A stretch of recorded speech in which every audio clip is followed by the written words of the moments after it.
Hello? Is anyone out there? Get me out of here! The voice, thin and laced with a panic that was poorly disguised by arrogance, crackled through the emergency intercom. It echoed down the pitch-black corridor of the 58th floor, slicing through the oppressive silence. Cole Walsh, halfway through polishing the marble expanse, let the handle of the industrial buffer drop from his hands. It rocked silently on its wheels. Even distorted by the cheap speaker, he recognized the voice. Preston Beaumont. "Please help me! I'm trapped in here!" Cole crossed to the wall panel, its small red light the only point of reference in the darkness.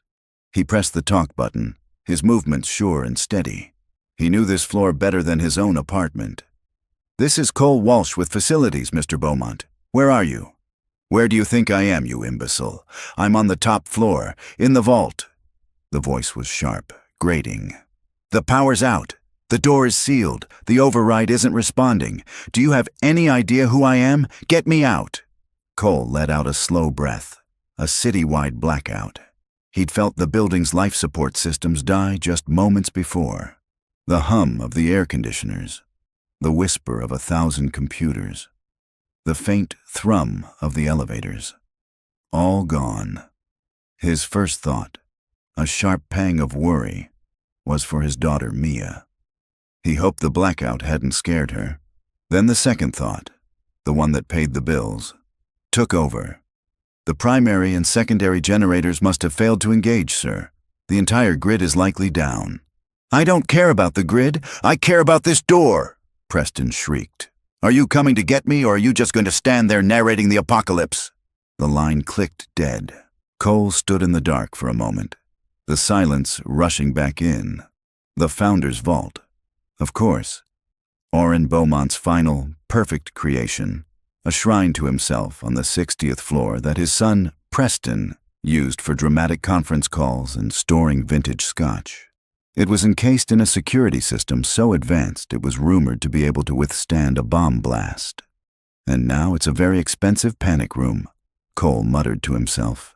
He felt his way along the wall to the janitorial closet, his fingers finding his heavy-duty flashlight. He flicked it on, its powerful beam cutting a reassuring path through the shadows. He clipped a multi-tool to his belt and, after a moment's hesitation, pulled a rolled-up set of schematics from his locker. He'd studied them for fun years ago, fascinated by the building's hidden arteries. It was the engineer in him that never died, the one he'd had to bury under tuition bills he couldn't pay and the sudden gutting reality of single fatherhood. The emergency stairs were his only option. He took them 2 at a time, a grim rhythm of purpose, his flashlight beam dancing off the cold concrete. The silence was unnerving. He was the sole guardian of this silent glass giant. As he climbed, his mind worked the problem. The magnetic locks on the vault were fail-secure. Without power, they were sealed tight. The manual override was purely mechanical, a complex series of tumblers and pressure plates located in a service duct behind the main office, a duct no one had likely entered in a decade. He reached the 60th floor, the air thin and cold. The executive lobby was a cavern of shadows, filled with priceless art he usually had to dust. He ignored the massive, impenetrable vault door and headed for a large, abstract painting he knew concealed a maintenance panel. He swung the painting aside, the hinges groaning in protest. Behind it, a steel plate with a simple keyhole. His master key, the one that opened every non-essential door in the building, slid in and turned with a satisfying thud. The panel opened onto a narrow, dark space thick with the smell of dust and old wiring. This was the building's guts. He squeezed inside, the beam of his flashlight revealing a tight corridor, a relic from the original construction. This path, known to only a handful of original engineers and one very curious janitor, led directly behind the vault. As he shuffled down the cramped passage, his light caught an irregularity on the floor. A steel plate, meant to be flush with the concrete, was slightly askew. He nudged it with the toe of his boot. It shifted easily, revealing a small, dark cavity beneath. He knelt, shining his light into the hole. There, nestled on a bed of old gray insulation, was a book. It was bound in dark leather, its cover worn smooth with time. There was no title, just two initials embossed in faded gold leaf. O.B. Orrin Beaumont. Cole's breath caught. This must have been his hiding place, a secret spot even his own son didn't know about. There was no time to ponder it. He couldn't leave it there, forgotten in the dark. With a sense of reverence he couldn't explain, Cole tucked the book inside his jacket and continued on. The safety of the man in the vault, no matter how insufferable, came first. He finally reached the override panel at the end of the duct. It was a complex web of levers and dials that looked more like the controls of a submarine than a door lock. Taped above it was a single sheet of paper, yellowed and brittle with age. The typewritten words were stark. Warning: manual override engages a counterbalance system. Incorrect sequence will trigger a permanent lockdown. Sequence must be completed within 90 seconds of initiation. He heard a frantic banging from the other side of the thick vault wall. "What's taking so long out there? I'll have your job for this." Cole ignored him, his entire focus on the panel. 90 seconds, one wrong move, and he'd turned Preston Beaumont's gilded cage into a steel tomb. He shone his light across the dusty dials, took a deep, steadying breath, and placed his hand on the first lever. The 90-second warning wasn't a suggestion, it was a promise of total, irreversible failure. Cole pushed the thought from his mind, his focus narrowing to the complex array of dusty dials and levers before him. He pulled the first heavy lever down. A low groan echoed from deep within the wall, and a single green light flickered to life on the panel. The countdown had begun. His hands moved with a certainty that surprised even himself. It was a language he understood, the logic of mechanics, of cause and effect. Turn the first dial 3 clicks to the right. He felt the tumblers align with a soft snick. Pull the second lever halfway. A pressure plate engaged with a hiss of air. He was a conductor leading an orchestra of steel and gears. "What is that noise?" Preston's voice was a muffled shout from inside. "Are you breaking it? I swear, if you scratch the titanium finish..." Cole blocked him out. 70 seconds left. The schematics had shown him the sequence, but the paper couldn't convey the feel of it. The slight resistance in the third dial told him the lubrication had dried out.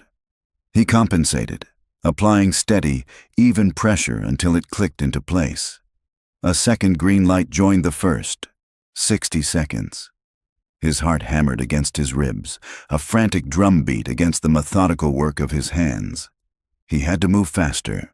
A heavy release valve, a series of 3 small color-coded knobs that had to be turned in a precise order: red, yellow, blue.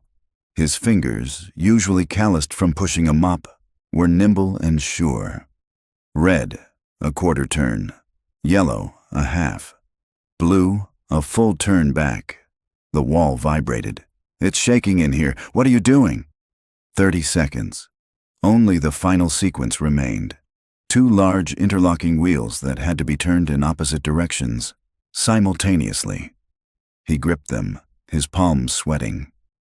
He took a breath, the image of Mia's face, her gap-toothed grin at her last school picture, flashing in his mind. He had to get this right. He had to get home to her. He turned. The gears ground against each other, the sound of metal screaming in protest. For a horrifying second, he thought they were seized. He put his shoulder into it, pouring every ounce of his strength into the motion. With a final, deafening shudder that shook the whole corridor, the wheels completed their rotation. A loud, definitive clang echoed through the duct, and all 3 green lights on the panel glowed a steady, solid green. Silence. Then, from the other side of the duct, came the sound of pressurized air releasing and the whisper of a heavy door sliding open. He'd done it. Cole leaned against the wall of the service duct, his legs trembling with adrenaline. He wiped a sleeve across his forehead, leaving a streak of grease and grime. He made his way back through the narrow passage and stepped out from behind the painting into the cavernous executive lobby just as Preston Beaumont stumbled out of the vault. Preston wasn't relieved. He was furious. His $1,000 suit was rumpled, his perfect hair was askew, and his face was pale with rage. "There you are," he spat, pointing a trembling finger at Cole. "Do you have any idea the kind of liability you've just exposed this company to? First the power, then trapping me in there for ages." "Sir, the entire city is without power," Cole said, his voice level. "I got here as fast as I could. Your job is to make sure this doesn't happen." Preston advanced on him, his voice rising. "My mother will hear about this. You'll be lucky if you're cleaning toilets in a bus station by morning. You're fired." Just as Preston puffed out his chest, the heavy doors to the emergency stairwell burst open. 2 burly security guards in dark suits rushed in, followed by a woman whose presence seemed to suck all the energy from Preston's tantrum. Meredith Beaumont was a study in controlled power. Her tailored dress was immaculate, her expression sharp and analytical. She took in the scene with a single, sweeping glance. Her hysterical son, the open vault, and the calm, grease-stained janitor standing his ground. Her eyes, a cool, intelligent gray, bypassed her son completely and settled on Cole. "Report," she said. Her voice wasn't loud, but it cut through the air with absolute authority. Preston's mouth snapped shut. "Citywide power failure, ma'am," Cole answered, straightening up. "Looks like a cascading overload took out the primary and backup generators. The vault's internal battery was fried in the surge. I initiated the mechanical override from the service duct." Preston scoffed. He was probably fiddling with something he wasn't supposed to. He's just the janitor. Meredith didn't even look at her son. "The mechanical override sequence is known by only 3 senior engineers, all of whom are unreachable right now," she stated, her gaze unwavering on Cole. "How did you know how to do it?" "I studied the original schematics, ma'am, the ones your late husband drew up. I found them in the building archive." For the first time, a flicker of something unreadable crossed Meredith's face. Interest. She took a step closer. "And the service duct? How did you know about the access panel behind the painting?" "It was on the schematics too," Cole said simply. "A direct path. Seemed faster than trying to drill through the door." The corner of Meredith's mouth twitched, a ghost of a smile. "Faster, yes." She looked him up and down, her eyes missing nothing, from the grime on his hands to the exhaustion in his posture. As he recounted his path through the duct, he remembered the book. "Ma'am, I also found something," he said, reaching into his jacket. He pulled out the worn, leather-bound journal. "It was in a loose floor compartment in the service corridor, behind your husband's old office. I thought you should have it." He held it out. The moment Meredith saw the faded gold initials, her composure shattered. It was just for a second, but it was as if the ground had shifted beneath her. The cool, commanding CEO vanished, replaced by a woman seeing a ghost. Her hand trembled slightly as she took the book, her fingers tracing the letters OB as if she couldn't believe they were real. She clutched the journal to her chest, a lifeline. The entire world, her frantic son, the security detail, the 60 floors of darkness below them, seemed to fade away. Her sharp, analytical gaze softened as she looked up at Cole, but it held a new, startling intensity. She wasn't looking at a janitor anymore. She was looking at the man who had just handed her back a piece of her own heart. "Mr. Walsh," she said, her voice low and firm, pulling him into a new, unfamiliar orbit. "Don't go anywhere. I want to talk to you." The air in the lobby was thick with unspoken words. Preston shot Cole a look of pure venom, his humiliation curdling into resentment. Meredith, however, seemed oblivious. She clutched the leather-bound journal as if it were the most precious object in the world. "Kieran," she said to her head of security, a tall man with a quiet, watchful presence, "escort my son downstairs. Find him some water and a quiet place to sit until the power is restored." "Mother, I'm not a child." Preston started to protest, his voice thin and petulant. "No," Meredith agreed, her voice dropping to a level that was both soft and unbreakable. "You're not, which is why you'll do as I say without making a scene." She didn't raise her voice, but the dismissal was absolute. Preston's face flushed, but he knew that tone. He turned on his heel and stomped towards the stairwell, the security guards flanking him like wardens. The heavy fire door slammed shut, leaving Meredith and Cole alone in the vast, dark space, the beams of their flashlights cutting lonely paths through the gloom. Meredith finally let out a breath she seemed to have been holding since she saw the journal. "My office," she said, her composure returning, but softened now, less armor and more weary grace. She led him not to the main entrance, but to a discreet side door he'd never seen used. It opened into a space that was both minimalist and warm. Even in the shifting flashlight beams, he could see the clean lines of the furniture, the floor-to-ceiling windows showing the blacked-out city, and on the wall, a single, beautifully framed photo of Meredith and a handsome, smiling man standing together on a construction site, laughing. Orrin Beaumont. She placed her flashlight on the edge of her massive desk, pointing it toward the ceiling. It cast a soft, indirect glow, creating a small island of intimacy in the dark. "Tell me again, Mr. Walsh," she said, her voice softer now. "Exactly where did you find this?" "In a service duct. There was a loose floor panel behind the wall of what must have been your husband's private study, next to the vault." She nodded, running a hand over the book's worn cover. He called it his thinking space. He had compartments like that in every office he ever designed. A sad smile touched her lips. "I thought this was lost. We had a fire at our home years ago. It destroyed his study, his library, all of his private journals. I thought they were all ash." She looked up at him, and her gray eyes were searching. "You knew the schematics? You understood them?" Cole felt a flush of embarrassment. He was a janitor. "I started an engineering degree a long time ago," he admitted quietly. "At City College, life got in the way. I guess I never lost the habit of wanting to know how things are put together." "Life gets in the way," she repeated, the words resonating in the quiet room. She opened the journal, her fingers deft and familiar, as if she'd opened it 1,000 times before.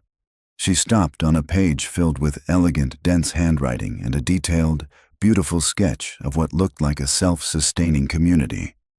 "This was his last dream," Meredith said, her voice thick with emotion. "The Etheria Project, a low-income, high-efficiency housing community. He wanted to build a neighborhood that gave dignity and beauty to people who were always told they didn't deserve it." She looked from the page to Cole. "Mr. Walsh, Cole, this journal coming back to me, through you, at this moment, it feels like a sign." She stood and walked around the desk until she was standing in front of him. "I'm not offering you charity. I'm offering you a position, a new one, Special Projects Coordinator for the Beaumont Foundation. You'd report directly to me." Cole's mind went blank. He could hear the words, but they didn't make sense. She wasn't finished.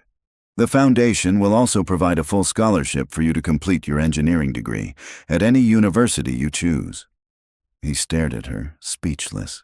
He thought of Mia, of the constant worry about rent, of the ache in his back after a long shift. "Why?" he managed to choke out. "Because," she said, tapping the journal, "this project needs a guardian, someone with engineering talent who understands what it means to struggle, someone who sees a problem and fixes it." She looked him straight in the eye. "I need you to help me finish what my husband started." He shook his head, taking a step back. "Ma'am, Meredith, I can't. I'm not qualified. I'm a janitor. You are the man who saved my son, understood my husband's designs, and returned a piece of his soul to me," she said, her certainty absolute. "That makes you more qualified than anyone." She reached into her desk drawer and pulled out a simple, elegant business card. On the back, she wrote a phone number with a silver pen, her private line. She pressed it into his hand. His fingers, stained with grease, felt clumsy and huge holding the delicate card. "Go home to your daughter, Cole," she said, her voice softening again. "The city is dark, but the sun will rise. When it does, your life can be different. We'll talk tomorrow." He could only nod, his throat too tight to speak. He turned and walked out of her office, the business card feeling like it weighed 100 pounds in his palm, a key to a world he never knew existed. The 60-floor journey down was an eternity in a different kind of darkness. Before, it had been a race against time. Now it was a slow descent through the wreckage of his own certainties. The beam of his flashlight cut through the silent, still air of the emergency stairwell. And with every step, the contrast between the world he was leaving and the one he was returning to grew sharper. Up there, a kingdom. Down here, his life. He kept touching the business card in his pocket, the sharp, elegant corners of foreign object against the soft denim of his work pants. He pulled it out, the simple cream card looking absurd in his grimy, calloused hand. It was a passport to a place he'd only ever cleaned. The power was still out in his neighborhood. He climbed the 3 flights of stairs to his apartment, the familiar scent of home, Maya's strawberry shampoo and Mrs. Gable's lavender air freshener, a welcome anchor. He opened the door quietly. The living room had been transformed. A fortress of blankets and pillows was constructed around the coffee table, illuminated by the warm, flickering glow of a half-dozen candles. Inside, he could see his daughter, Mia, and their elderly neighbor, Mrs. Gable, playing a card game. And then, Mrs. Gable was saying in a dramatic whisper, "The Goblin King demanded a single sock from every person in the village." Mia giggled, a sound that was pure magic to Cole.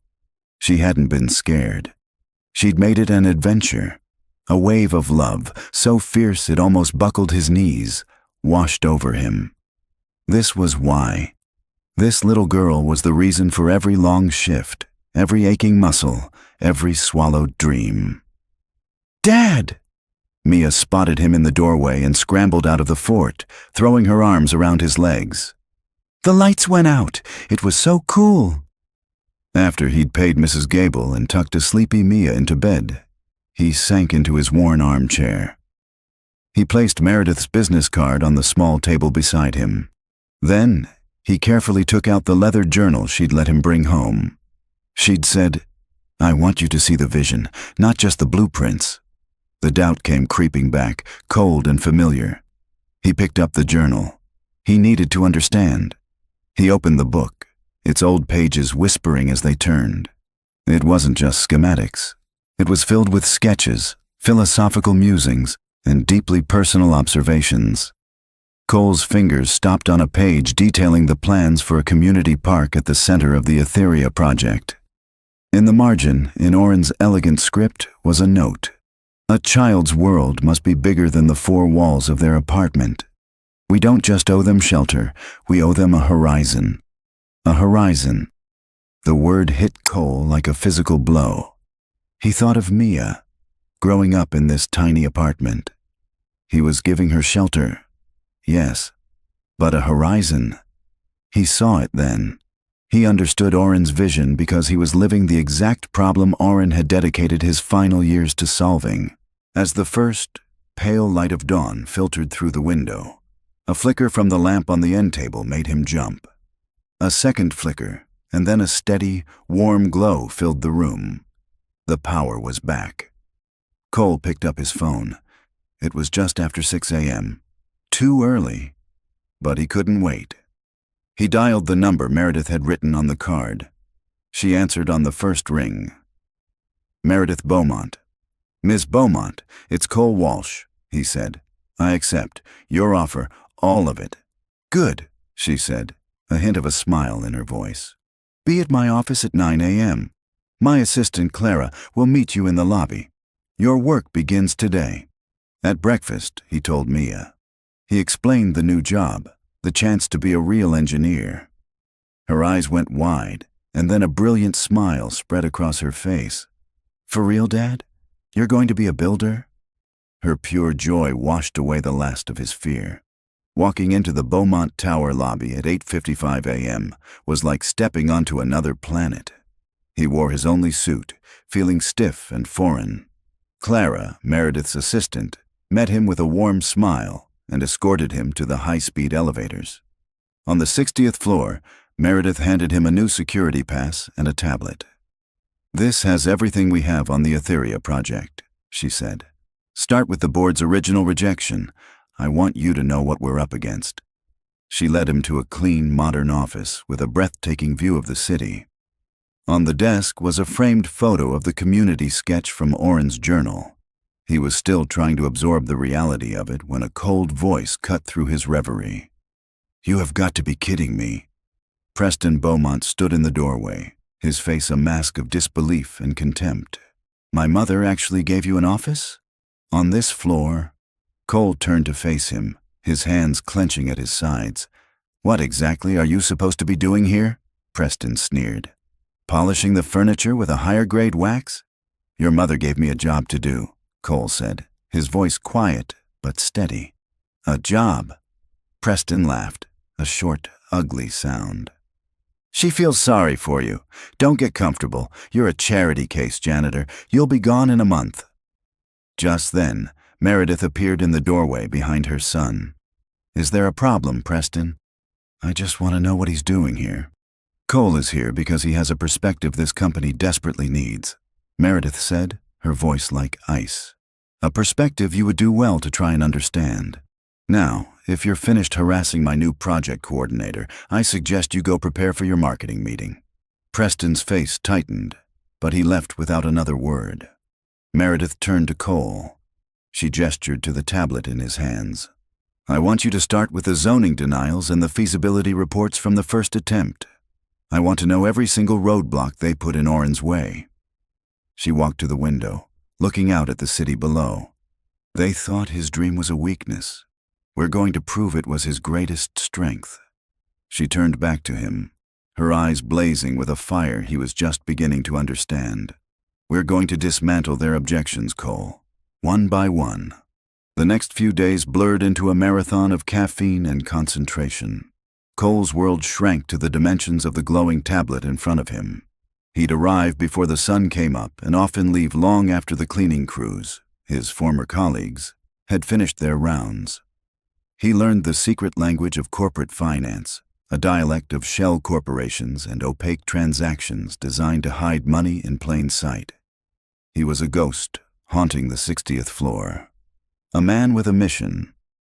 One evening, he was hunched over printouts at their small kitchen table when Mia sat down across from him with her math homework. "What are you doing, Dad?" she asked, peering at the complex diagrams he'd drawn. "It's a puzzle, sweetie," he said, rubbing his tired eyes. "A really, really hard one.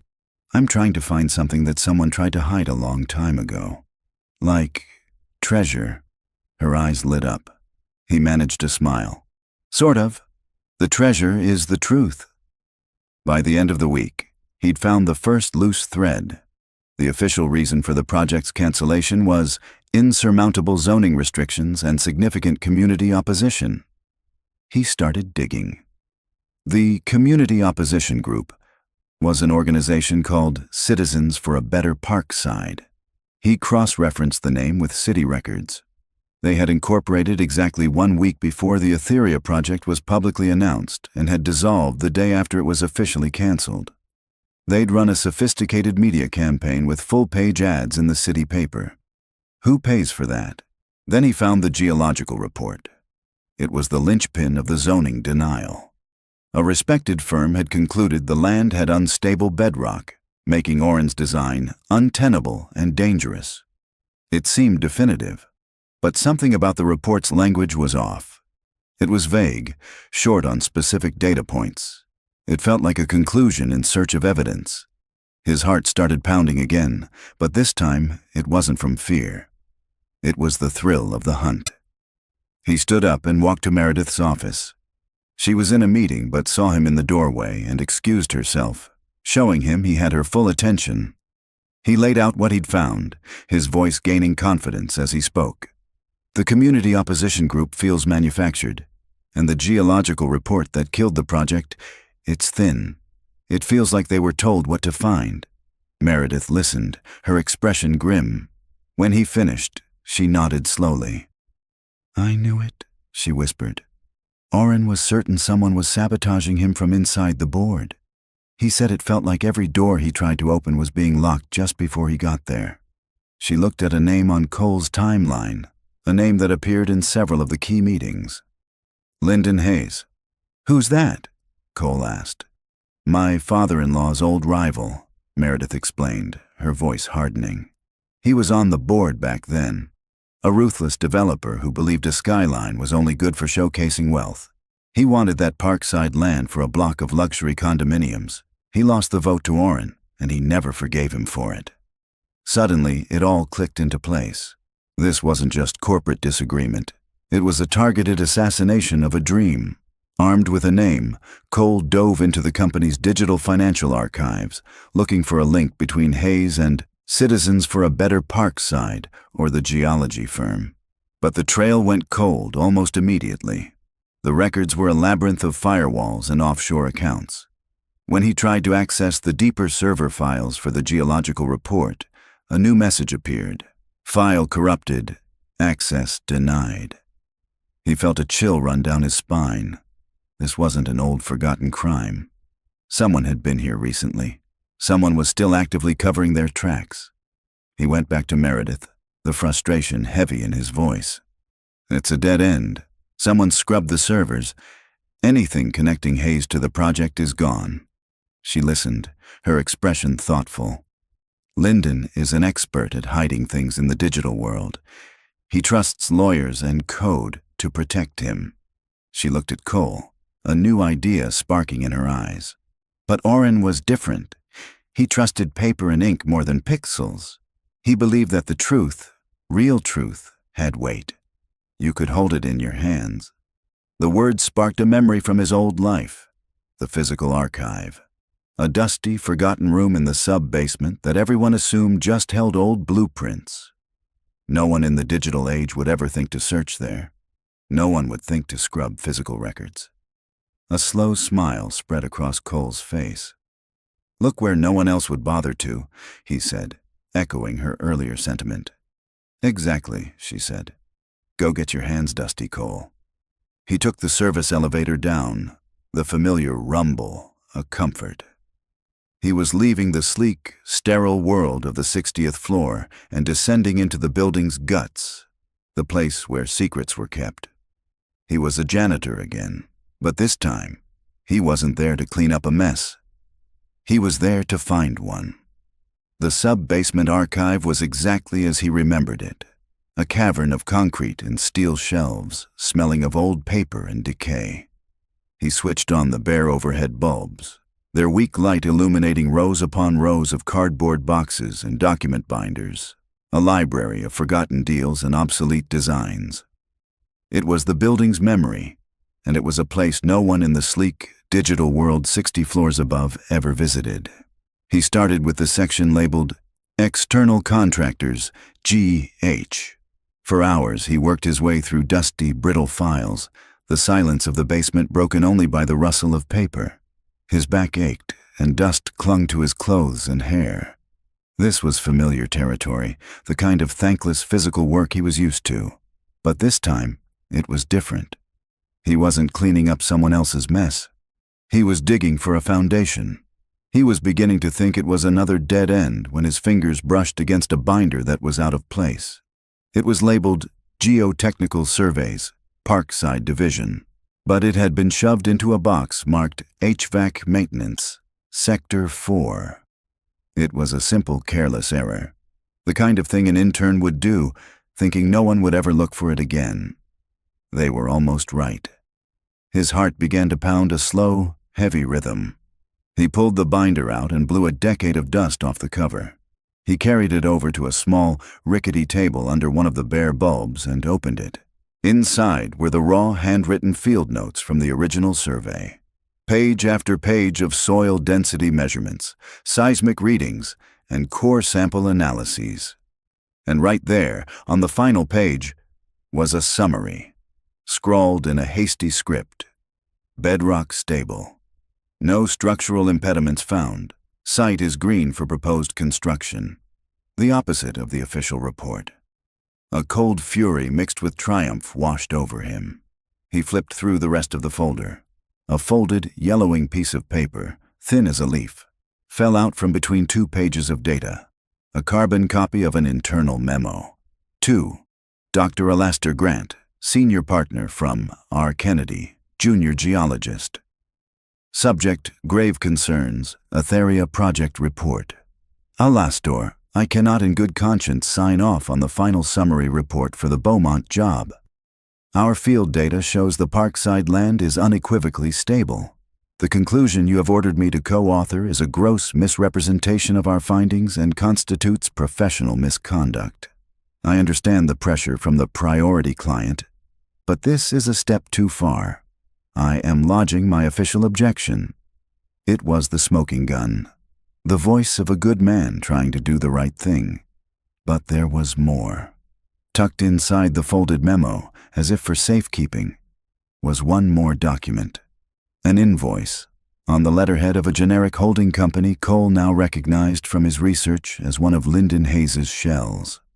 It was for a $500,000 consulting fee, paid to Dr. Alastair Grant at Geo Solutions Incorporated.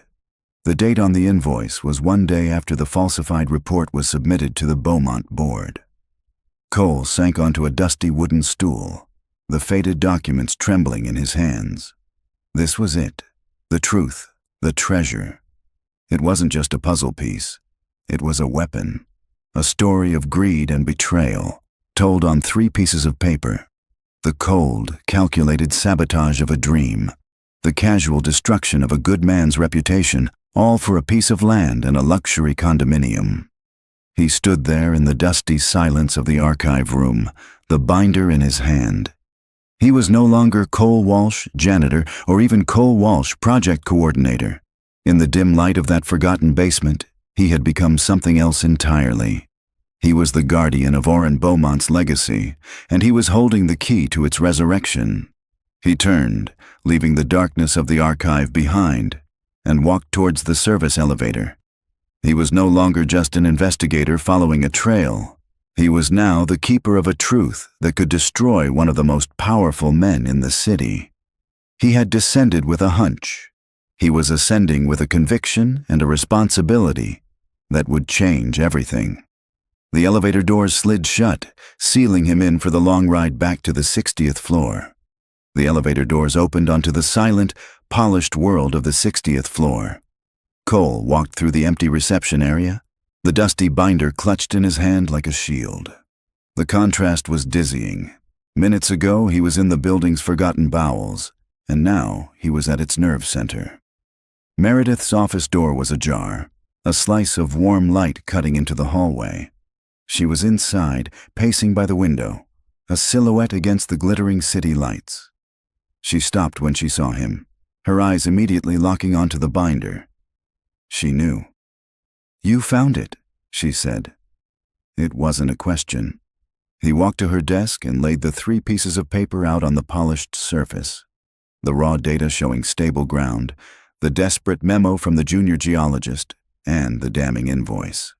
He walked her through it, his voice steady, explaining the significance of each piece, the story of betrayal they told.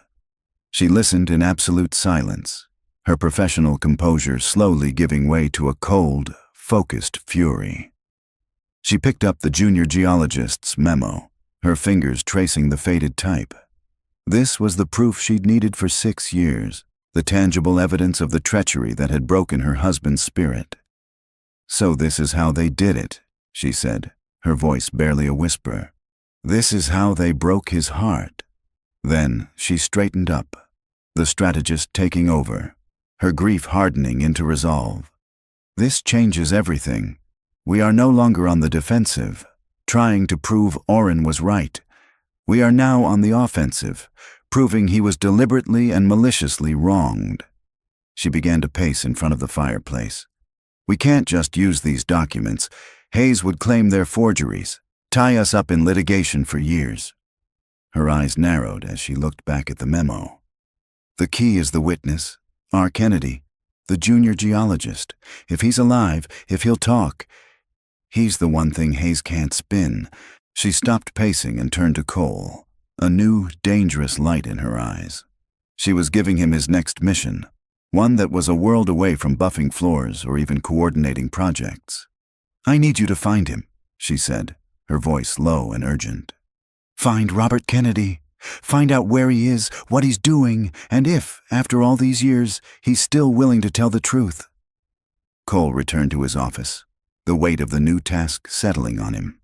He sat at his desk, the city lights sprawling before him, and began the hunt. He started the only way he knew how, with a simple search. Robert Kennedy, geologist. The results were a digital blizzard of professors, consultants, and recent graduates, none of whom fit the profile. As he was scrolling through another dead end, a shadow fell across his doorway. It was Preston. "Still playing detective janitor?" he sneered. "Whatever you think you've found, you're just making trouble for my mother. She's emotional. You're taking advantage of her grief. Stay out of things you don't understand." Cole didn't even look up from his screen. "I have work to do, Preston." The quiet dismissal, the lack of fear in his voice, seemed to infuriate Preston more than any argument. "This is my world, my company. Don't you forget that," he stormed out. Cole ignored him. He was a gnat buzzing around a man on a mission. The hunt for a ghost had begun. He scrolled through page after page of dead ends. The man who had written the memo had vanished. The truth was in his hands, but the man who could give it a voice was nowhere to be found. The real search, he was beginning to realize, had only just started. For 2 days, Cole chased a ghost through the digital world and found nothing. Robert Kennedy had been effectively erased. Frustrated, Cole realized he was thinking like a man from the 60th floor. He needed to think like a janitor again, to look in the places no one else bothered to. He went back down to the sub-basement, not for project binders, but for the driest, most boring records imaginable. Vendor accounting. In a dusty box for GeoSolutions Inc., he found it. Tucked into a folder of old invoices was a small, internal routing slip, a request to forward the final correspondence for an R. Kennedy to a new address. It wasn't in the city. It was in a small, remote town called Havenwood, nestled in the mountains 5 hours away. A quick online search gave him the next piece, a business listing for Havenwood Home and Foundation, a local contractor specializing in foundation repair. The owner, Rob Kennedy. The geologist who was forced to lie about foundations now made an honest living fixing them. It had to be him. He took his findings to Meredith. "He's hiding in plain sight," Cole said. Her expression was grim. "A man like that, a man who has run so far, won't respond well to a lawyer showing up at his door." She looked at Cole, her trust absolute. "He might respond to you." An hour later, Cole was in a rental car, driving north, the city shrinking in his rearview mirror. He had a motel room booked under an assumed name and a clean copy of a 6-year-old memo in a folder on the passenger seat. Havenwood was a postcard town, a place where people went to escape. Cole found a coffee shop across from Havenwood Home and Foundation, and waited. An hour later, a man in a flannel shirt and jeans emerged from the office. He had a tired but friendly face and laugh lines around his eyes. He paused to wave at a woman pushing a stroller before getting into a dusty pickup truck. This was Rob Kennedy. He didn't look like a man haunted by the past. He looked like a man who was finally at peace. This, Cole realized, was going to be much harder than he'd thought. He needed a way in. That evening, from his motel room, he made a call, posing as a potential homebuyer named David Miller, who needed a foundation inspection. They agreed to meet the next morning at a vacant cottage on the edge of town. Kennedy was prompt, professional, and radiated a quiet integrity. For an hour, Cole followed him as he worked, watching him expertly diagnose the old cottage's structural issues. They were in the damp, musty crawl space when Kennedy delivered his verdict. "It's an old house," he said, his voice echoing in the enclosed space. "But it's got good bones. The foundation is solid." This was his chance. They were alone, surrounded by the damp, quiet earth. "A solid foundation is everything, isn't it?" Cole said casually. Must be a tough lesson to learn if you start out at a place that cuts corners. A place like Geo Solutions, for instance. The change was instantaneous. Kennedy froze, his head snapping up, his friendly demeanor vanishing. The air in the crawl space became thick and cold. "I don't know what you're talking about," he said, his voice flat and hard. He started to move towards the exit. "My name isn't David Miller," Cole said quickly, blocking his path. "It's Cole Walsh.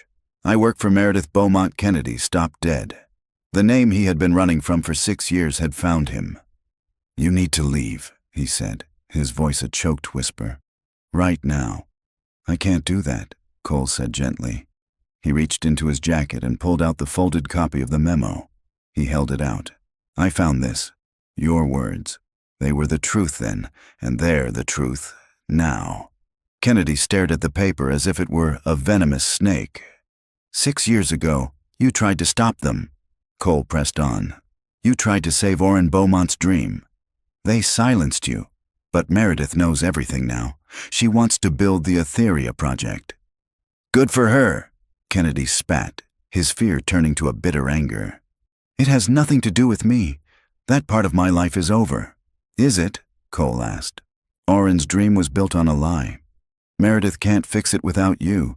She needs the man who tried to tell the truth the first time around." Kennedy finally looked up from the memo, his face a storm of conflicting emotions. He looked at the stranger who had unearthed his buried life. He thought of his wife, his kids, the peaceful existence he had painstakingly built. "You have no idea what you're asking," he said, his voice shaking with the weight of it all. "You have no idea what a man like Lyndon Hayes is capable of." "I know what he's capable of," Cole said, his voice steady despite the tension that thrummed in the air. "I'm not asking you to do this for a company. I'm asking you to do it for Orrin Beaumont, and for every family that deserved a home in Etheria." He paused, letting the words sink in. "I have a daughter, Rob. I'm trying to build a better world for her. That's all Orrin was trying to do, too." The mention of his daughter seemed to land a blow. Kennedy looked away, his jaw tight. The fight went out of him, replaced by a deep, weary resignation. "Get out," he said, his voice ragged. "Just get out of here." Cole knew he could push no further. He reached into his pocket and pulled out a small card with the motel's name and his room number written on it. He placed it, along with a copy of the memo, on a ledge in the foundation wall. "I'm here until tomorrow night," he said quietly. "You're not alone in this, Rob. Not this time." He backed out of the crawl space, leaving Kennedy alone in the dark with his ghosts. The next 24 hours were the longest of Cole's life. He returned to his motel room and sat by the window, watching the slow, peaceful rhythm of the small town. He called Meredith. "I found him," he said. "He's scared. I've left it with him." "The choice has to be his now," she replied, her voice firm. "You did the right thing, Cole. Stay put." He called Mia next. Hearing her chatter about her school day was like a deep, calming breath. She was his North Star, the reason he was sitting in a lonely motel room 5 hours from home. He was starting to believe Kennedy wouldn't come. He had failed. Just after midnight, a soft knock came at his door. Cole's heart leaped into his throat. He looked through the peephole. It was Rob Kennedy. He opened the door and Kennedy slipped inside, looking haunted. "They destroyed me," he said, his voice raw with a pain that was still fresh. "After I sent that memo, my boss, Grant, called me into his office with Hayes' lawyer on speakerphone. They told me that if I ever spoke a word of this to anyone, they would erase me. They'd drown me in lawsuits until I was bankrupt, make sure my name was poison. It wasn't a threat, it was a business plan." He finally stopped pacing and looked at Cole. "I have a wife, 2 kids, a life here. Hayes will come after them. Meredith will protect you," Cole said with certainty. "Protection isn't enough," Kennedy said, shaking his head. He took a deep breath. "If I do this, if I agree to testify, it's not for money. I want a new life, a real one. She has to use her power to make my family disappear. New identities, a new home, somewhere so far away, Hayes and his poison can never touch us again. That's the price." It was an incredible demand, and it was the most reasonable thing Cole had ever heard. "She'll do it," Cole said without a moment's hesitation. He knew Meredith. She would move heaven and earth for the man who could vindicate her husband. A flicker of hope ignited in Kennedy's tired eyes. The two men, the janitor and the geologist, stood in the shabby motel room, allies forged in a shared sense of right and wrong. Kennedy reached into his own worn jacket. "If we're going to do this," he said, his voice now steady, hard as the bedrock he used to study, "we're going to do it right. We're not just going to expose him. We're going to burn him to the ground." He pulled out a small, cheap digital audio recorder. "After that meeting, I knew I was finished, but I wanted insurance. I called Grant back that night from a payphone, pretending I was ready to play ball. I recorded the entire call." He pressed the device into Cole's hand. "He admits everything. The falsified report, the payoff from Hayes, the threats, everything." Cole stared at the small black rectangle in his palm. It wasn't just a smoking gun. It was a confession. The hunt was over. Rob Kennedy was no longer a ghost. He was an army, and he had just handed Cole the battle plans. The drive back to the city was a 5-hour prayer. The small digital recorder sat on the passenger seat, a black plastic box holding a 6-year-old crime, a man's confession, and the entire future of the Etheria project. With every mile that brought him closer to the Beaumont Tower, the weight of it grew. He was no longer just a janitor or an investigator. He was a courier, carrying a stick of dynamite to the heart of an empire. He didn't go to the office. As instructed, he drove straight to Meredith's brownstone. The sun was just beginning to rise. When she opened the door this time, she was already dressed in a sharp, dark pantsuit, the CEO armor fully back in place. Her home, which had felt like a quiet study, now buzzed with a low, tense energy. It had become a war room. A man Cole had never seen before stood by the fireplace, a sleek leather briefcase at his feet. He was in his 50s with sharp, intelligent eyes and an air of expensive, predatory calm. "Cole, this is Julian Adler, our firm's general counsel," Meredith said by way of introduction. "Julian, this is Cole Walsh, the man I told you about." Adler looked Cole up and down, his expression a careful, professional blank. "I have his terms," Cole said to Meredith, ignoring the lawyer's scrutiny.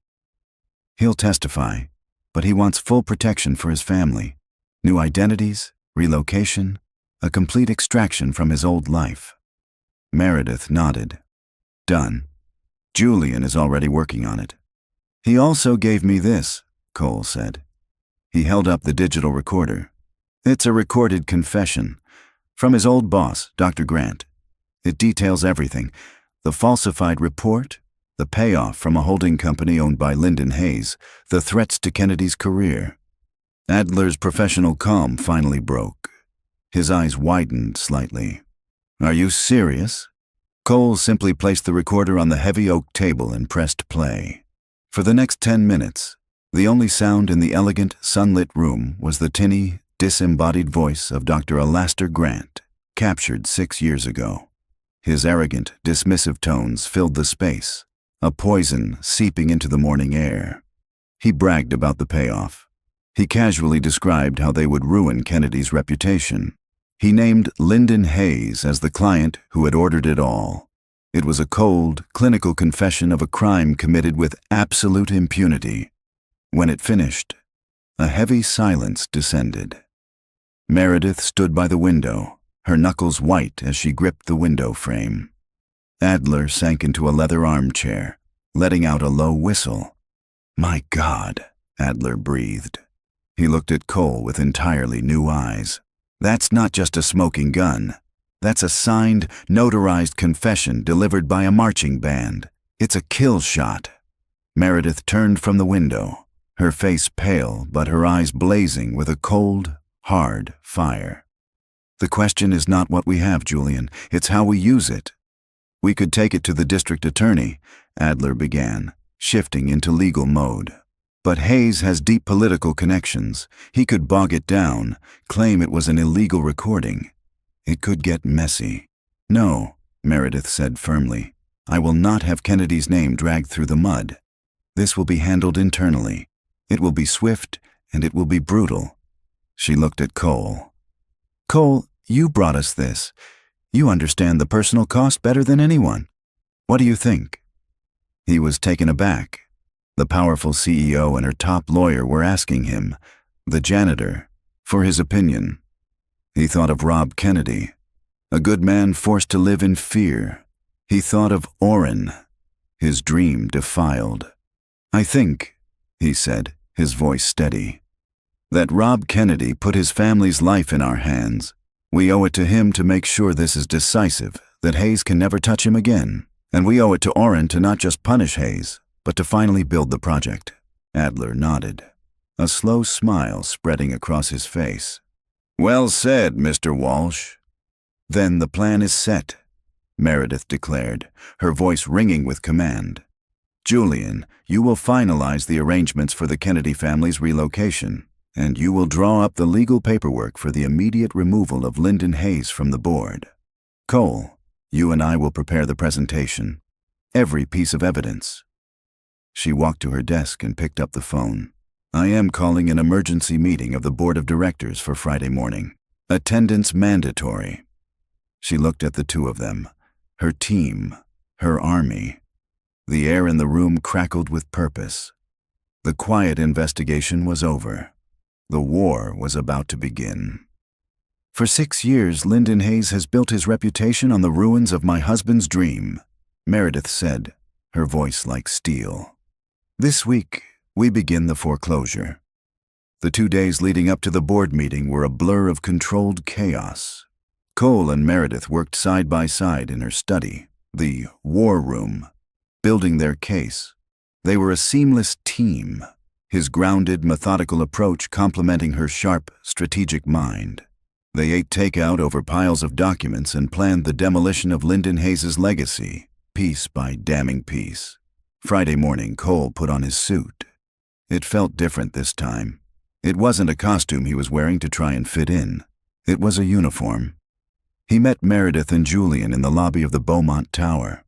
The morning sun streamed through the massive windows, but the three of them stood in a silent, charged bubble of their own. An army of 3.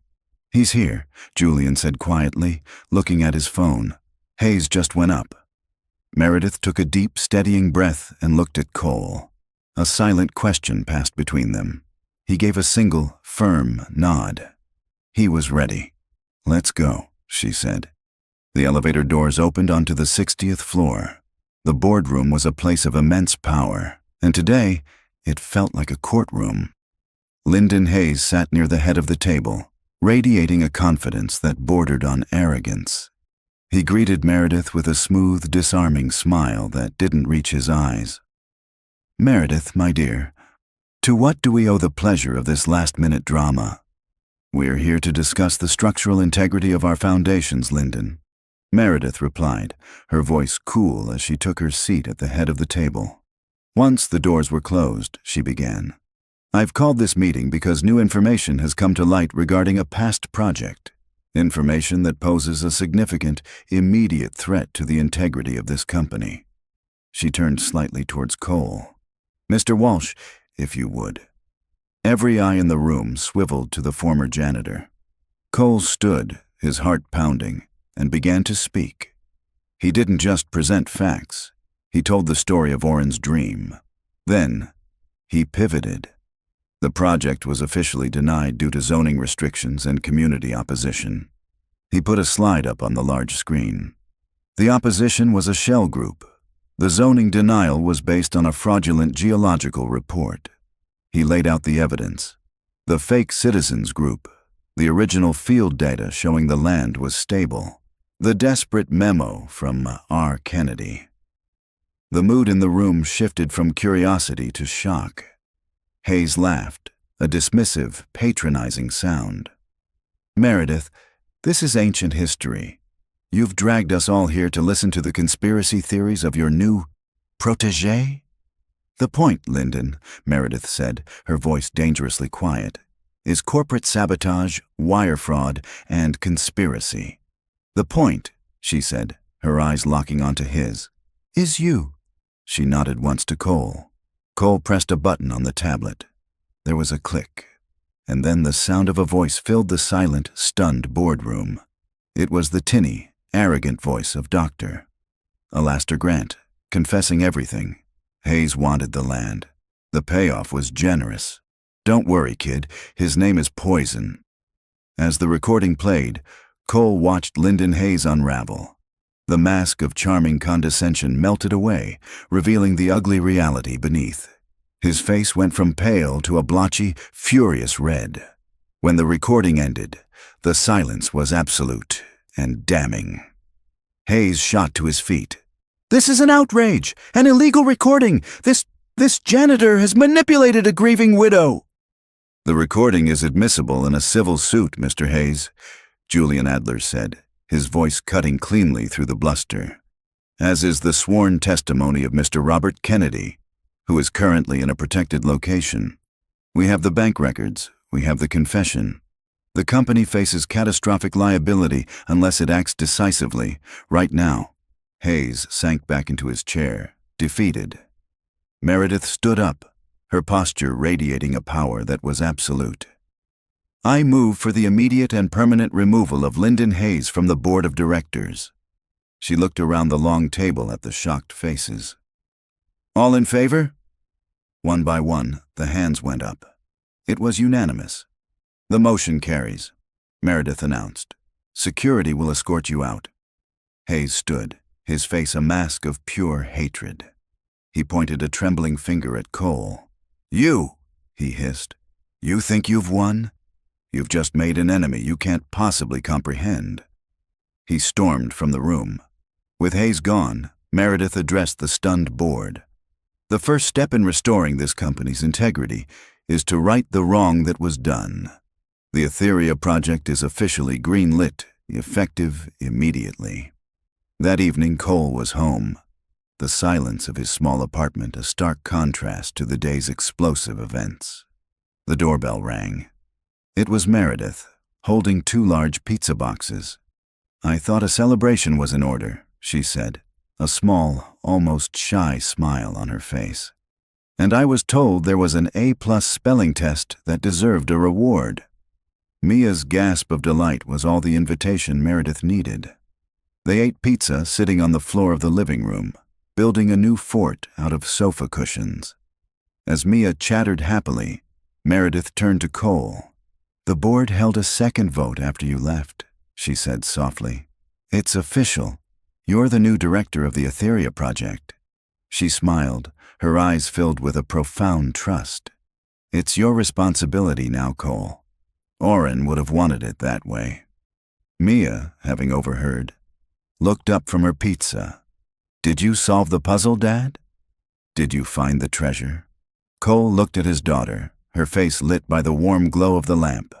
Then at Meredith, whose smile was the brightest thing in the room. His new life. His horizon. "Yeah, Mia bug," he said, his voice thick with an emotion he couldn't name. "We solved it. If you're hearing this, it means you stayed to the very end. Thank you. That honestly means the world to me. I really hope you got something out of it. Maybe a new way of looking at things, a moment of peace, or just a good escape from the everyday. If you did, I'd genuinely love to hear about it in the comments. You see, we're on a mission here, to prove that deep, meaningful stories still have a place in this world. When you subscribe, it's like you're telling us, keep going. When you hit that like button, you're giving the story a little push so it can find the next person who might need it. Don't forget those notifications so you know when the next one is ready. From me to you, thank you for being here. Carry the best parts of this one with you.